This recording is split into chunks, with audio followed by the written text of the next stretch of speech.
Storytime with Lana. That's me, Lana. Presents Independence Day. My fellow countrymen, on this day you demand of me a patriotic celebration, to fly the flag of theoretical freedom, showing noble pride and resolving tribute for which it has stood for 247 years. The flag of these United States of America, our flag, we the people. The flag we regard with contiguous admiration in a heart sated with the blood of our forefathers' sacrifice. You beg of me to listen to the grand speeches from elected corrupt men and women, their words on so high a scope of philosophical liberty, so vibrating, so motivating, that one must only close their eyes to visualize a false present to days once lived and cherished. You wish of me a sensitivity to the countless parades marching down the streets of our once great cities, to rejoice in the colorful exhibit of fireworks illuminating up a night sky high above noted landmarks from sea to shining sea. You ask of me to sing God Bless America and My Country 'Tis of Thee with a vigorous tone, to shout at the top of my voice, Happy Independence Day! But I must confess with no excuse, my friends, my fellow American brethren and sisters, I have no desire within my entire spirit to exalt such a mockery of this day, when men of great courage and honor sacrificed all for our freedom. Acknowledging that this date marks the anniversary of our independence from a powerful king, yes, I accept. My blood pulses with patriotism, red, white, and blue. My love for country runs deep. I hold in highest regard this grandest of days. But to pretend this illustrious date reflects the same connotation as yesteryear, I respectfully disagree. The sound of liberty's bell has silenced. America is no longer free.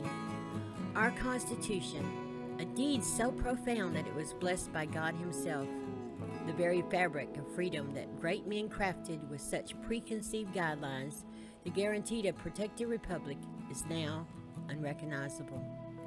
Everything that made us a free people has been yanked out from under us by elected fools controlled by rich fat cats. Our rights have been interpreted away by men and women in black robes.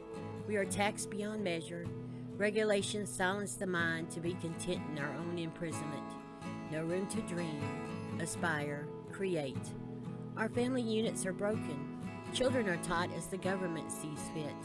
They are no longer their own person. They must conform to a socialist drum.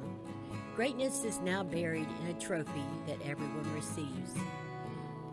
Have we not substituted our so-called freedom from one king to another? Do we continue down the road toward our own destruction, or do we stand on our promise to be free and rise up to be counted? Liberty is one generation from extinction. Those that come after us will never taste freedom's sweetness. How can they fight such an enemy with no knowledge of its meaning? Our generation is liberty's last hope. I beg your pardon, but we must rise to meet the challenge. For if we hesitate, our children and our children's children will live and die in a hopeless and dark world. Is our life so precious that we are willing to forfeit their life for fleeting moments of calm? I believe that each person has a purpose under heaven. The Bible tells us so.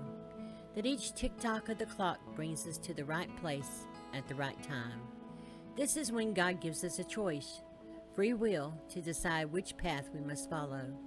Occasionally throughout American's history, heroes have risen from the ashes of despair, and they stood when freedom's light dimmed, brave and true, with the spirit of our forefathers in their soul. Until the end, remembering the 4th of July, 1776.